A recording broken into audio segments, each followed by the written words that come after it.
him. Kill the guy now. You have the gun. Beat him. What? What is this? Good day, sir. You are watching Jackie Pan in my house. No, it's King Kong, sir. King Kong. You've never heard of ACTV before in your life? ACTV is very educative, informative, and there are football sport there. There is entertainment. There are a lot of things you can even attend lectures here. All you know is watch all those nonsense artists and do nonsense, or you watch nonsense on TV. Last night you almost came in bed with your fist. It's not me, sir. And you wake up every morning, the bed will be so rough, like you've been fighting for in your dream. That's the reason why you have F's in your courses, like especially made for you. I have you last semester. We £5 on you. Very stupid. Oh, yeah, change that section to ACTV right now.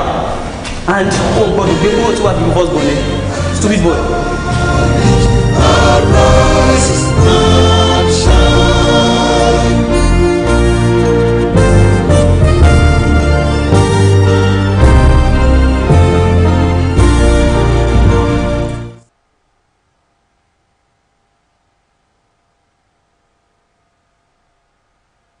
Welcome, my dear students.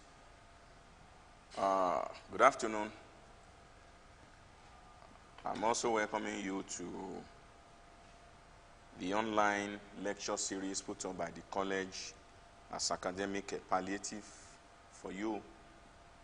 And I'm sure you will enjoy it as it is going. While you are sitting down in your home during this period of lockdown, this lecture will also, or this lecture series will also help you in order to enhance and heighten your academics. Today we are going to talk precisely on History 114, that's Nigeria up to 1800 AD, and then the topic is Yoruba Kingdom, the Yoruba Kingdom. So we'll look at traditions of origin of the Yoruba Kingdom, we'll look at political organization of the Yoruba Kingdom, and then we look at intergroup relations up to the period of our study. So let's go to traditions of origin. You definitely know that there are series of traditions of origins, brought up by historians and chroniclers of Yoruba history. But the most acceptable one is the fact that a person in the personality of Oduduwa came from Mecca. He sojourned for 90 days, and then he came to Ife. And when he came to Ife, he started a monarchical dynasty that becomes the Yoruba Kingdom today. Although you heard other stories that there was a person that came from heaven through a chain, and then he came down, and they used the earth then was filled with water, and then cork was used to spread the earth, and the place became expanded, and they called the place Ile-Ife. Well, Ile-Ife or Ile-Ife happens to be the cradle of mankind, not only Yoruba, of mankind. But the Yoruba people stemmed up from Oduduwa. When Oduduwa came, he gave birth to just one son named Okabi. And Okabi gave birth to 7 sons. Onipopo, Onisabe, Alaketu, Oba of Benin, and Onagun of Ila, and the others. So, as a result of his giving birth to 7 children, each of the 7 children founded 7 towns, and it became spread and expanded like that until the day in which we are. You will remember that very many Yoruba towns and villages, claim that they are descendants of from Ile-Ife. Even the Oba of Benin, at times, they claim that it has a Yoruba affiliation. So that explains the traditions of origins of Yoruba. Much of it, again, you can also read from histories of the Yoruba kingdom, especially as chronicled by Samuel Johnson's History of the Yorubas.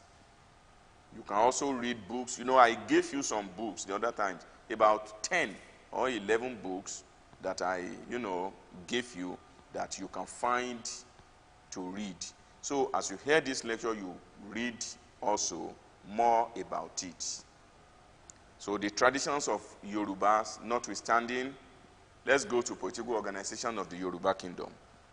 The person that is at the apex of politics in the Yoruba kingdom is called the Oba. Is called the Oba.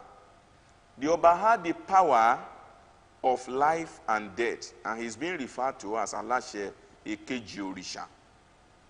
He's also being referred to as Kabiesi, that is a person that will do a thing and nobody will query him. And then he's being referred to as the representative of the gods on earth, Alashe Ekeji Orisha. So at this period, whatever the king does is just like that. It's as if the gods have, carried out his instruction. And he was usually held in awe.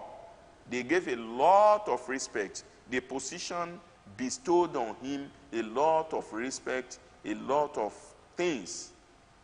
And then he lives in a kind of a sacrosanct, holy set rules, so that the position is always revered, is always respected.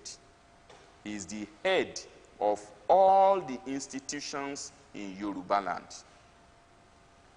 Then, because in the Yoruba political system, we use the prototype of Oyo. We use the Oyo prototype. So the Oyo prototype has said that the Alaafin or Oba is the head of the Yoruba kingdom. And he is being assisted by those we call the Oyomesi. The Oyomesi, they are 7, because the Yoruba kingdom, of which Oyo happens to be the prototype, was divided into 7 wards, and each of the wards was governed by the Oyomesi. The Oyomesi also has the Bashorun as their head. And the Oyomesi, acted during this period as the king makers. We call them Iwarefa. We call them Iwarefa. So they assisted the king. They were the counselors. They were the custodians. They were the governors of the wards that the kingdom was divided into during this period. And apart from that, they have other chiefs who are assisting the Kabiyesi, the Alaafin or the Oba in carrying out the day-to-day heads or Ajele. The provincial heads carried out the instructions of the Kabiyesi to the people, and he also listened to the yearnings and aspirations of the people and brings such to the Alaafin. Whereas food and other things, military disbursement and many other things that were accrued or that came from the farm or from the communities were also brought to the capital in Oyo at that time through the provincial governors. We also have in Yoruba kingdom the imperial army or the Esho. Definitely you will hear of names like Adurubofa, that is a person that can withstand the spear. You will hear of Esho Ikoyi. They were those that were usually acted as the imperial army. And the army is headed by the Are Ona Kakanfo. The Are Ona Kakanfo chieftaincy institution was institutionalized by Alaafin Ajagbo. The Are Ona Kakanfo happens to be the generalissimo of the Yoruba army. Generalissimo of the Yoruba army. And the Are Ona Kakanfo is saddled with the responsibility of going to war and winning wars, because he dare not lose any war. it is, sacrosanct for him to win a war. If in the event that an Ààrẹ Ọ̀nà Kakanfò lose a war, he will rather commit suicide than to come back to the Aláàfin and tell him that he has lost the war. In this case, the Ààrẹ Ọ̀nà Kakanfò in Yoruba politics will not stay in the same domain as the Aláàfin. So whereas an Aláàfin stay in his palace, the Ààrẹ Ọ̀nà Kakanfò usually pitch tent in another community. You will discover that when Aláàfin Aole was the Aláàfin of Ọ̀yọ́, Àfọ̀njá, the Ààrẹ Ọ̀nà Kakanfò, stationed in Ìlọrin. I hope you understand. And there are times when an Ààrẹ Ọ̀nà Kakanfò become, very recalcitrant, very stubborn, like that of Àfọ̀njá. And then there are times when the Bashorun become very stubborn, like that of Bashorun Gaa, who killed for Aláàfin, Lábísí, Aláàfin Májẹ̀ógbé, Aláàfin Àwọn-Bí-Ojú, and the other Aláàfin. So you discover that in this case, there are cases where there are recalcitrant or stubborn chiefs, but they were quickly dealt with, especially by those that were more powerful than they are. So the Aláàfin also had his messengers, or Ajele, that he usually sent on an errand to places to carry out, messages, for him. And we have positions that is usually referred for the queen in the palace, and also the eunuchs, and also those that, carried out instructions for the king. So the political organization of the Yoruba kingdom placed a respectful role, especially on the Aláàfin, because the Aláàfin happens to be the all in all. When I say the Aláàfin, I mean the Ọba in Yoruba, kingdom. The Yoruba kingdom is not only Ọ̀yọ́. The Yoruba kingdom has its tentacle in all Yoruba areas, including Ilorin, including some areas in the Delta region known as Olukumi, including some areas in Kogi that has virtually the same political system like that of the Yoruba, including Ondo, including Ikale, including Arubo, and other areas claimed descent from Yoruba Empire. So, but the Oyo prototype is used to distinguish the Yoruba kingdom. That explains why I am saying the Aláàfin. Each of the Yoruba kingdom has its nomenclature for the king. That's monarchical nomenclature. For instance, in Ondo now is Oshemawe. In Agoiwoye, we have the Ebumawe. In a place like Irawo, we have Ajori Inwe of Irawo. In Shake, we have the Okere of Shaki, and places like that. We have Deji of Akure, Olowo of Owo, Owa Obokun of Ilesha, Akaribu of Ijeburema, Akaribu of Ijeburema, Orimolusi of Ijebuigbo, and others like that. So this explains the political organization of the Yoruba kingdom. And then when we talk of intergroup relations, the Yoruba intermingled with each other, Yoruba communities intermingle with each other during this period. In terms of trade, in terms of marriage, in terms of war, in terms of artistic distributions. For instance, works of art in Oyo filtered into Ife, works of art in Ife filtered into Owo, work of art in Owo filtered into Ondo, and this explains the reason why you see synonymity in especially the political traditions of the Yoruba kingdom. And then they share the same culture. There's cultural affinity within Yoruba people. Even in the language that is spoken, which is being shared into dialect, there is no way in which in the Yoruba language you will not find an ethnic dialect there. There is Ondo dialect in Yoruba language. There is Kale dialect in Yoruba language. There is Akoko dialect in Yoruba language. There is Ijebu dialect in Yoruba language. So that's explained that they related with each other at one point of the other in terms of language sharing.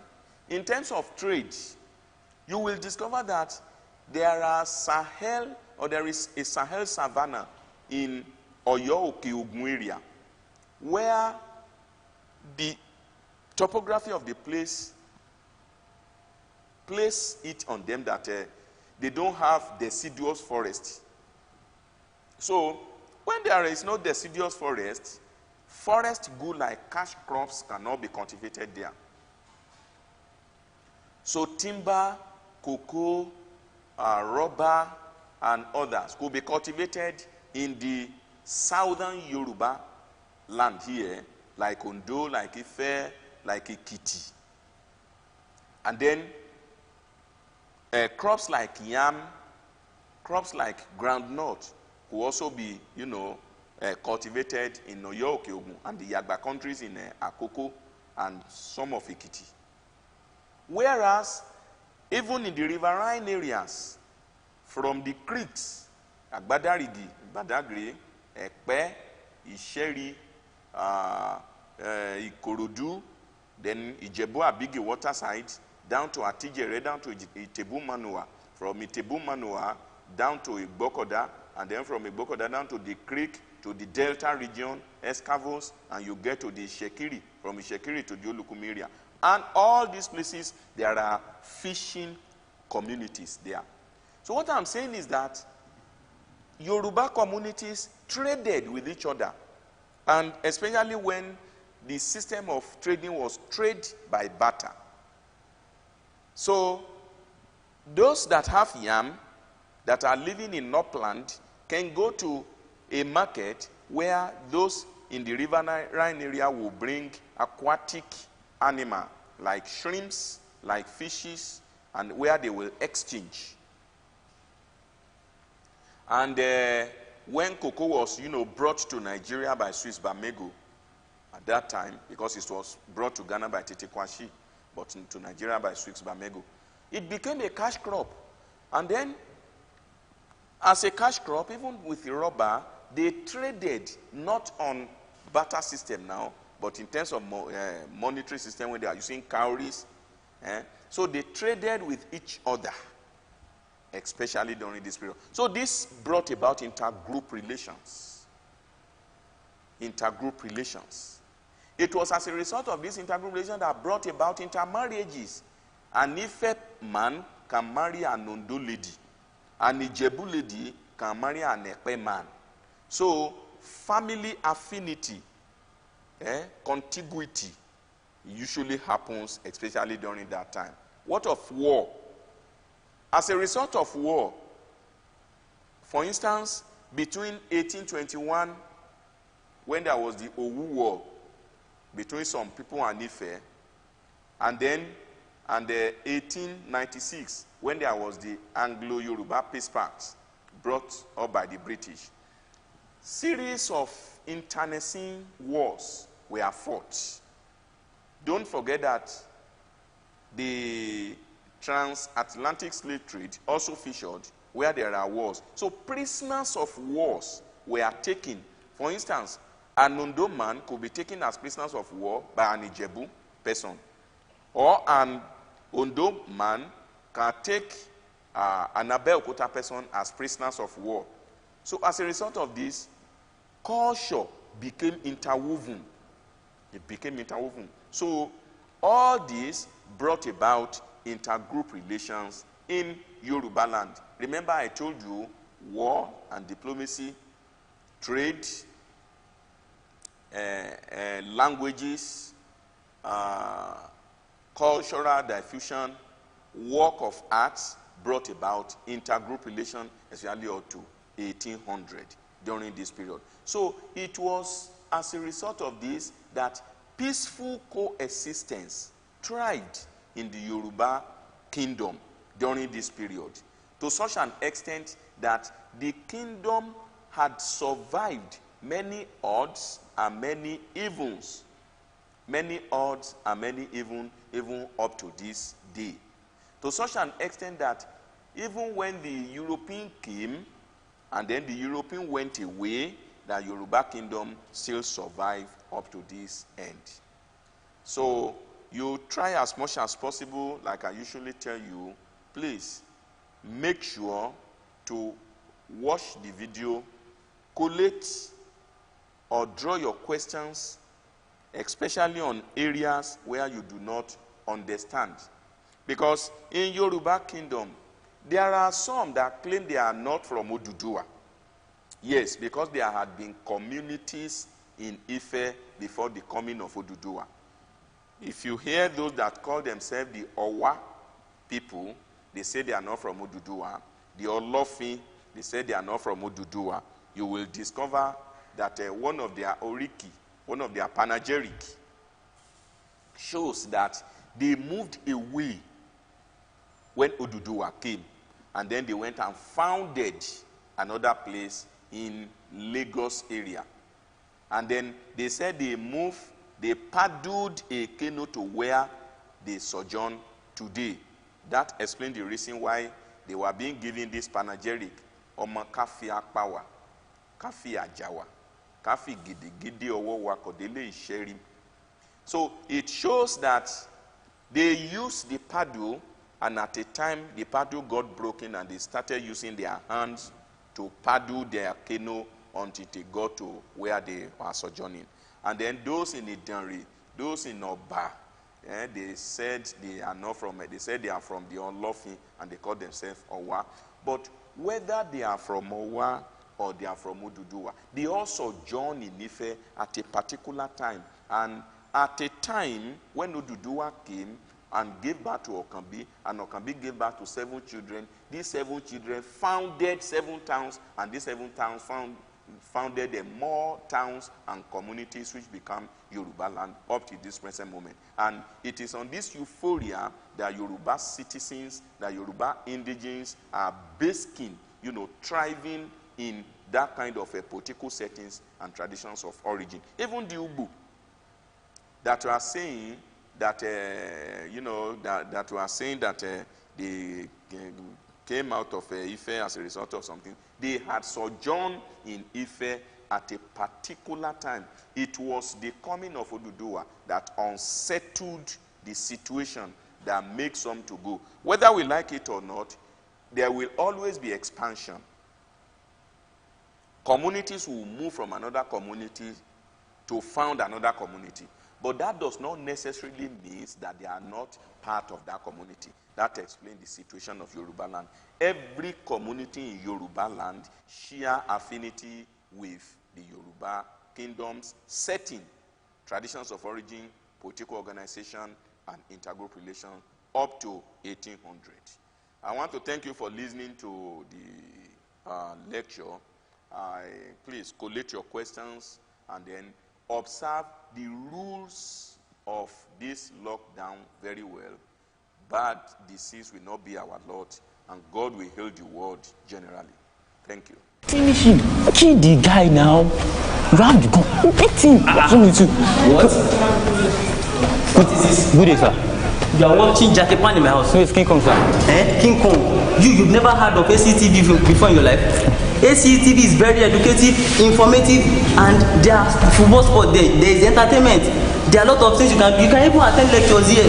All you know is watch all those nonsense artists and do nonsense, or you watch nonsense on TV. Last night you almost came in bed with your fist. It's not me, sir. And you wake up every morning, the bed will be so rough, like you'll be fighting for your dream. That's the reason why you have F's in your courses, like especially made for you. I have you last semester. We eat by pounds on you. Very stupid though. Change that section to ACTV right now. And oh God, you go to what the first born. Stupid boy.